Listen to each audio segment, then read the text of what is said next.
es la columna vertebral del film. El sonido directo es lo que sostiene el discurso sonoro de la película completa. A los 18 años tomé un examen para ir a estudiar cine en la Escuela Internacional de Cine y Televisión en Cuba. En ese momento 91 personas tomaron el examen y solo 2 fuimos elegidos. El 90%, digamos, de este oficio es prever situaciones. Lo primero que debe tener es sensibilidad.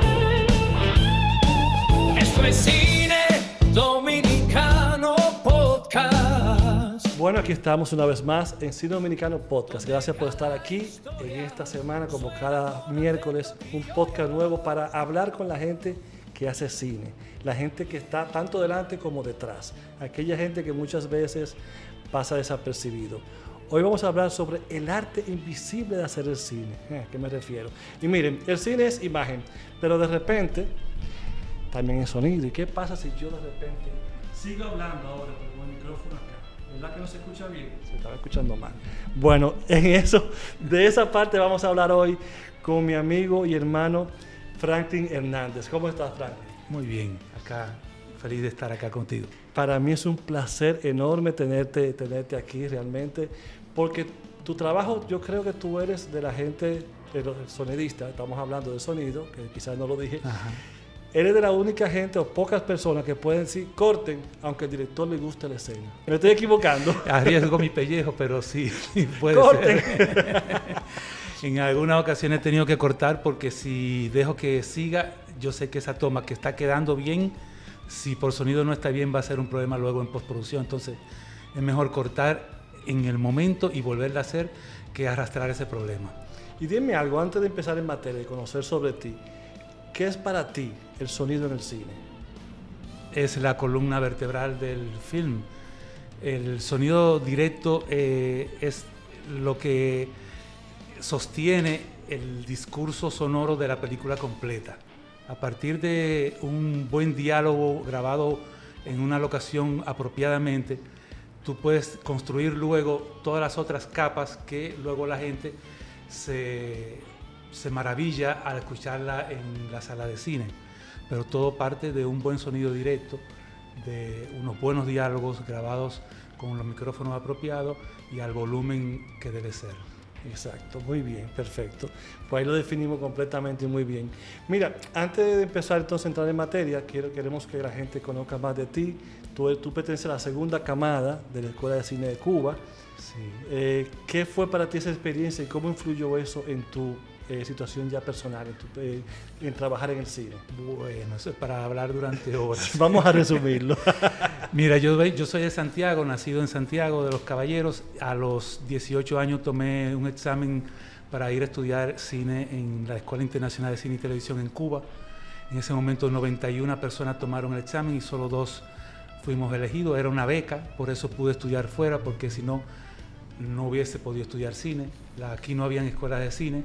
Y irse a estudiar a Nueva York o irse a estudiar a Los Ángeles, Inglaterra, no era posible. Entonces la escuela de cine, que además era una escuela de cine muy atípica en Cuba, aunque no era cubana la escuela, era apadrinada por Gabriel García Márquez y un montón de cineastas de América Latina que tenían años tratando de elaborar un proyecto como ese, que no solamente enseñara cine para gente del tercer mundo, sino que además fuera impartido las clases por gente activa en el negocio del cine, en fotógrafos que estaban filmando, editores, directores, productores que estaban activos en la industria en su país. Entonces, esa formación de esa escuela obviamente produce un alumnado con una perspectiva diferente a la que si tú estudiaras en Nueva York, por ejemplo. Okay. Era una conciencia latinoamericana de contar nuestras historias, aprender el oficio técnico para poder sacar todo lo que uno llevaba adentro como latinoamericano y poder llevarlo a la pantalla. Bueno, wow, increíble. Tú trabajas en 2 cosas, incluso adelanto que vas a tener que venir 2 veces porque tú trabajas en rodaje, haciendo sonido directo, y también trabajas en la postproducción. Ya eso es un mundo muchísimo más amplio. Sí. Y esa segunda parte la vamos a tener que dejar para otro episodio porque no cabe en media hora. Te interrumpí o te dije que resumiera con tus estudios, porque también tus estudios no iba a durar en esa media hora.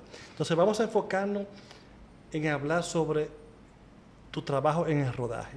Primero, ¿qué necesita tener una persona para poder trabajar y darse bueno en esta materia? En medio de rodaje, o sea, encargándose de captar todo ese sonido y que quede bien, lógico. Lo primero que debe tener es sensibilidad para poder apreciar qué se debe contar y qué se debe obviar. También debe tener una capacidad técnica, conocimiento de equipos, que en algunos casos son equipos sofisticados, tiene que bregar con grabadores de sonido de múltiples canales, tiene que grabar con código de tiempo, tiene que bregar con micrófonos inalámbricos, transmisores, receptores, antenas, mover frecuencias, tratar de captar lo más nítido posible los diálogos que los actores están dando frente a la cámara. Ese es el objetivo principal. Ahora mismo, modernamente, digamos, se capta básicamente los diálogos de los actores, pero antes, cuando a mí me enseñaron, teníamos que captar todo lo que ocurriera frente a la cámara. Okay. No era tan bococentrista el cine en cómo se hacía. Teníamos que, todo lo que los sonidos, los ruidos que hacen los personajes al moverse, que quizá a veces ni hablan, todo ese es material con el que luego se tiene que trabajar y tú tienes que llevarlo hasta la edición con la mayor cantidad de elementos posibles para que luego puedan jugar en postproducción, hacer juegos de capas de sonido y los famosos folies que enriquezcan la banda sonora. Ok, perfecto. Claro, en postproducción ya hablaríamos de folies. Exactamente, sí, exactamente. Los famosos folies son esos sonidos que se van agregando, las pisadas. Exacto, que se reactúa las acciones de los personajes contra la pantalla. Exacto. ¿Cuánta gente debe trabajar contigo? O sea, ok, estás tú, tiene que haber un boomman, porque tú no puedes estar en dos lugares al mismo tiempo. ¿Cuánta gente trabaja contigo y cuál es la labor de ellos? Eso es un poco flexible porque depende del proyecto y depende del presupuesto. Lo normal y natural debería ser por lo menos 3 personas. Alguien que grabe, que está concentrado en cómo están quedando grabados los niveles y la distribución de los personajes dentro del grabador. El microfonista que tiene que estar batallando contra sombras, contra el borde del cuadro para que no entre y ensucie la toma. Tiene que saberse los diálogos el microfonista para poder llegarle con la vara a tiempo a cada uno de los personajes, aunque estén sentados a distancia. Además de eso, tiene que saber moverse dentro del set, porque a veces tú tienes planos con Steadicam, por ejemplo, y tienes que atravesar puertas, saltar muebles de la locación y todo eso sin que se note. Y caminar de reversa, caminar de reversa. Para atrás. Ahí tengo yo una anécdota con una de esas cosas también, de caminar hacia atrás. Pero además de eso, debería haber un asistente de sonido que es el que se encarga de ponerle los micrófonos inalámbricos ocultos de la mejor manera en la ropa, en el sombrero, en los lentes, en algún lado invisible para la cámara, pero que pueda captar de la mejor manera posible la voz del actor. Y cuando hay poco presupuesto, el mismo boomman se tiene que encargar de eso, me imagino yo, y cambiar las baterías. No, y ha y tocado casos en que a mí, en proyectos de muy, muy bajo presupuesto, en los cuales a mí me interesa estar, he tenido que hacer la grabación, haciendo el boom y haciendo el alambrado también, es decir, haciendo las 3 cosas al mismo tiempo, cosa que no se recomienda en un rodaje profesional, porque eso también pone en peligro la calidad de lo que tú estás haciendo. Claro. Y tu salud. Exacto, claro. Bueno, antes de seguir, ¿cuántas películas tú has trabajado? Yo sé que quizás no te las sepas todas, pero alrededor. Yo comencé, mi primer largometraje fue en Cuba, un largometraje documental que fue hecho para un canal alemán en el año 91. Y de ahí para acá, hasta hace un mes que terminé el rodaje de una película de una empresa de acá, van como 145 películas. Por eso te pregunté cuánta gente y depende del presupuesto, porque sé que tú has pasado por todas esas, sí. y te falta mucho todavía, porque sigues bien demandado. Incluso Él está trabajando, tan pronto se vaya de aquí, va a trabajar allá en otra producción que inicia el rodaje. Entonces, todos estos años de experiencia en esto, ¿hay algo que tú tengas, una rutina que te haya enseñado la vida, la experiencia, que tú hagas para cuando tú empezar el rodaje, hasta que entregas ya la última memoria? Todo comienza con la lectura del guión desde el punto de vista de sonido. Uno va haciendo anotaciones en cada escena de qué cosas, qué elementos de lo que está narrado en el guión deben destacarse y grabarse o en el set o procurarse cercano al set. Luego de eso tú tienes una división de cuántos personajes tienes, cuántos inalámbricos vas a usar para cada una de las escenas. Hay una búsqueda de locación donde tú tienes que aprobar esa locación por sonido, donde tú defines si vale la pena filmar aquí o si vale la pena moverse a otra habitación donde no tengamos un compresor de aire acondicionado o un camión, una ventana que da a un lugar donde pasan camiones o ese tipo de cosas. Si hay locaciones que uno puede descartar, es el momento, previo al rodaje, es el momento para decirlo, porque ya una vez está aprobado hay que vivir con ese sacrificio. Exactamente, ahí habló la voz de la experiencia. Hay muchas cosas más que uno tiene que tener claro cuando va a hacer sonido directo, que son cosas que quizás no están escritas en ningún lado, pero es la buena relación con el resto del equipo. Okay.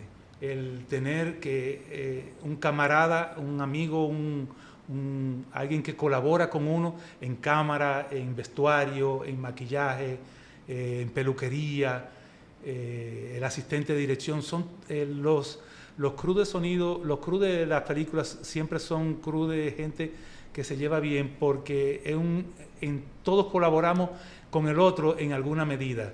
Siempre es muy difícil que tú veas que en un rodaje haya gente que se tira puya o se lleva mal, porque en algún momento de rodaje tú vas a necesitar de esa otra persona. Okay. Entonces, muy bien. No solo por eso, sino además por buena onda, por humanidad, uno siempre establece buenas relaciones con el resto del equipo. Claro, y así debe ser. Trabajar en equipo para que la película quede como el director lo está pensando. Exactamente.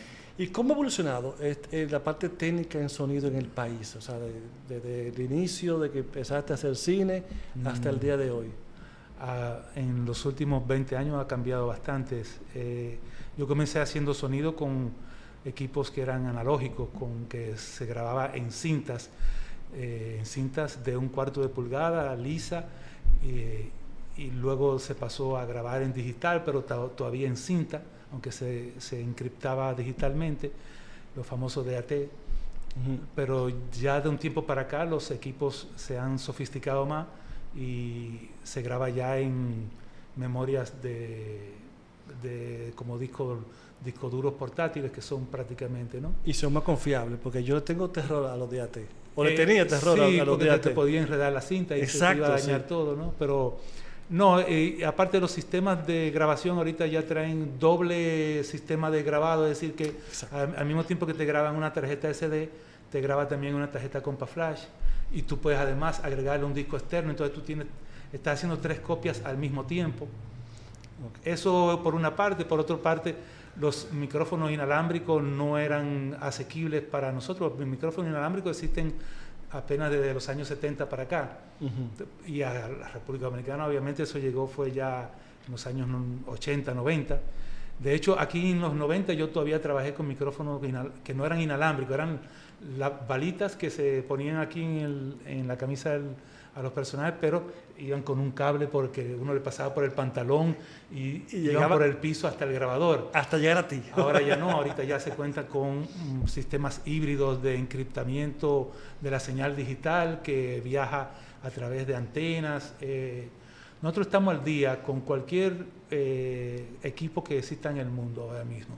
Aquí en República Dominicana hay equipos que salieron recién hace un año y ya nosotros lo tenemos. Perfecto, ¿no? Y la tecnología ha funcionado y aquí yo sé que estamos 1A, porque incluso hay micrófonos ahora que te ayudan a eliminar el ruido del ambiente, También. que me imagino que te lo hace un poco más cómodo, porque el Sí, silencio pero en set... a mí no me gustan tanto porque lo hacen de alguna manera indiscriminada. Ah, ok. En tanto, yo prefiero tomar ese tipo de decisiones en postproducción cuando tú escuchas a una distancia, en una pantalla, y sabes qué debes eliminar y qué cosas no.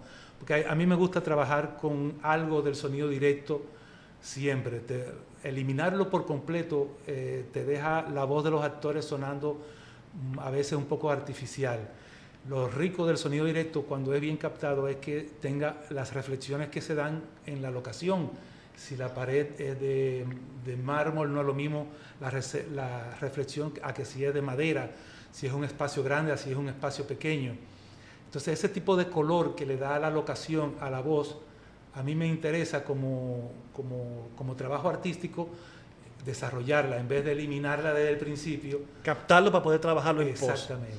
Y mira, y ahí caímos en la pregunta que te iba a hacer justamente ahora, porque yo hubiese sido yo y yo utilizo eso, pero estoy entonces perdiendo todo lo que tú me estás diciendo. Claro. ¿Qué errores comunes tú has visto, me puedes decir, que existen en las personas que hacen sonido, en los nuevos que hacen sonido ahora, que le pasa algo por quizás no tener el conocimiento o la experiencia que tienes tú? ¿Qué cosa les pasa? Sí, errores comunes que tú hayas visto que pasan en No rodaje. prever el 90%, digamos, de este oficio es prever situaciones. Ok. No solamente llevar el plan A con el que tú estás seguro que va a ir todo bien, sino llevar un plan B y además tener un plan C debajo de la manga.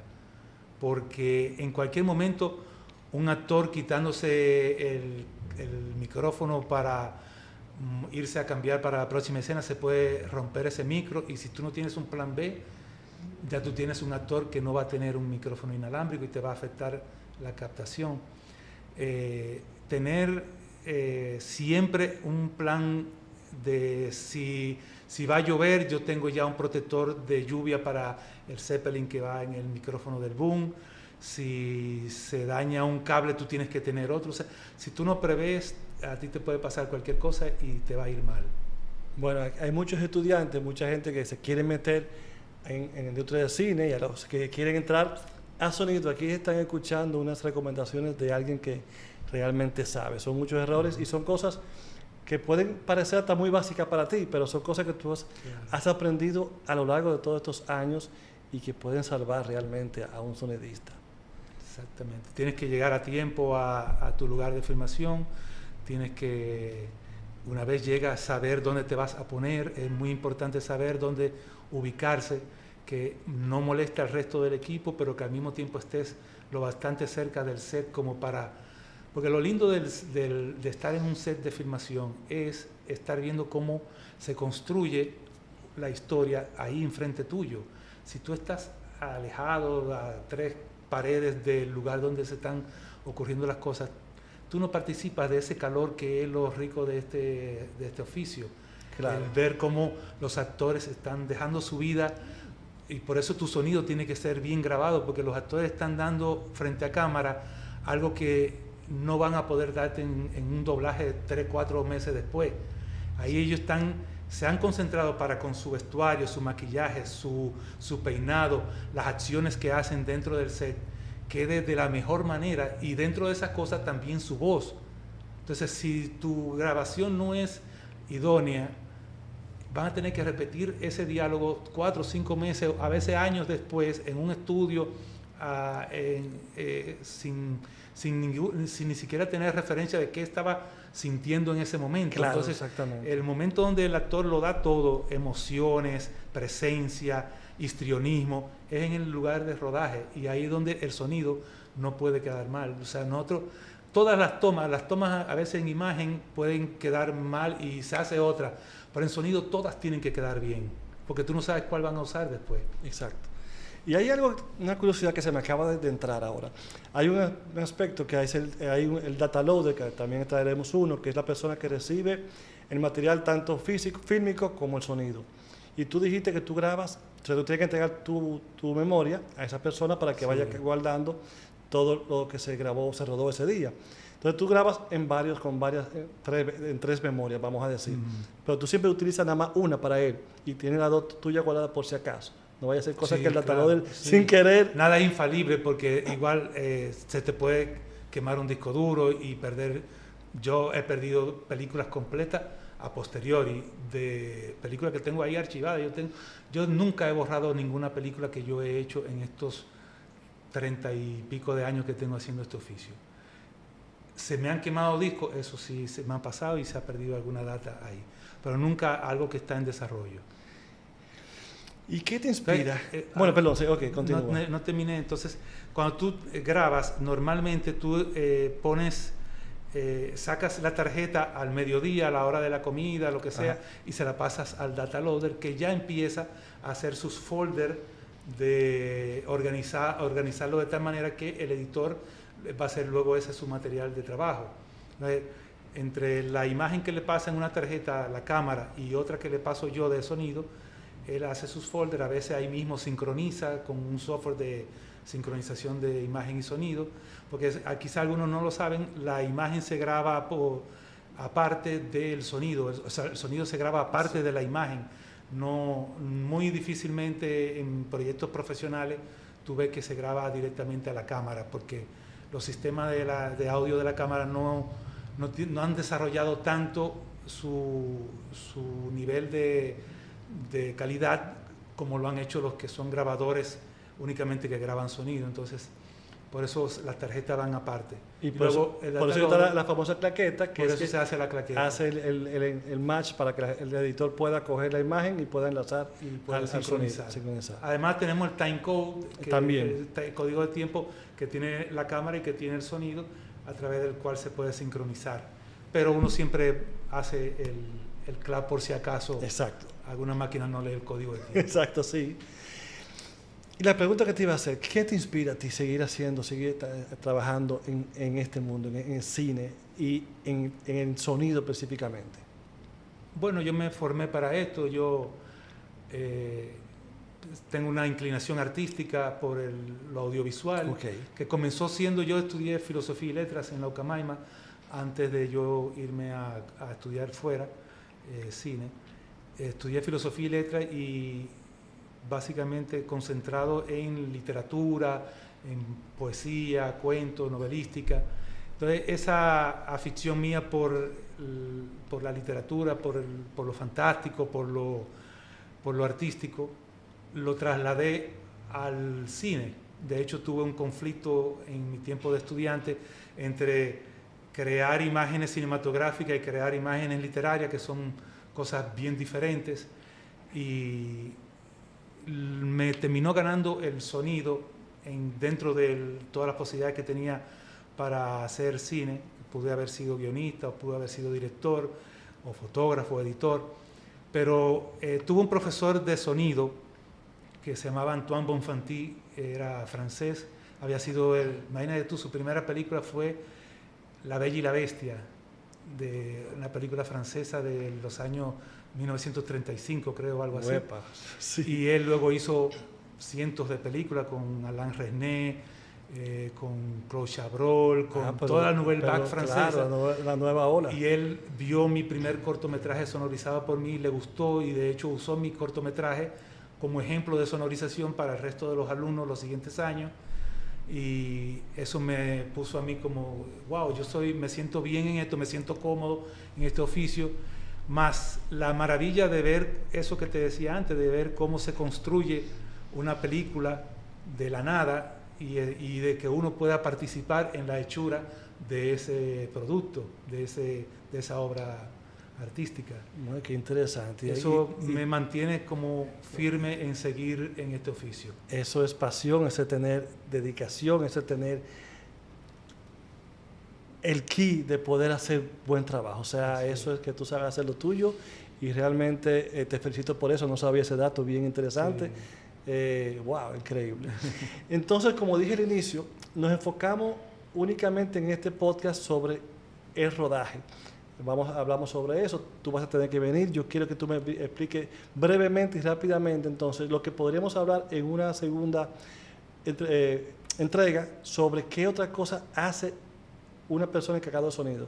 Ya terminó el rodaje, ahora viene a la post y entonces recibo el material y ahí hasta llegar al cine. ¿Cuáles son los procesos que tú puedes hacer?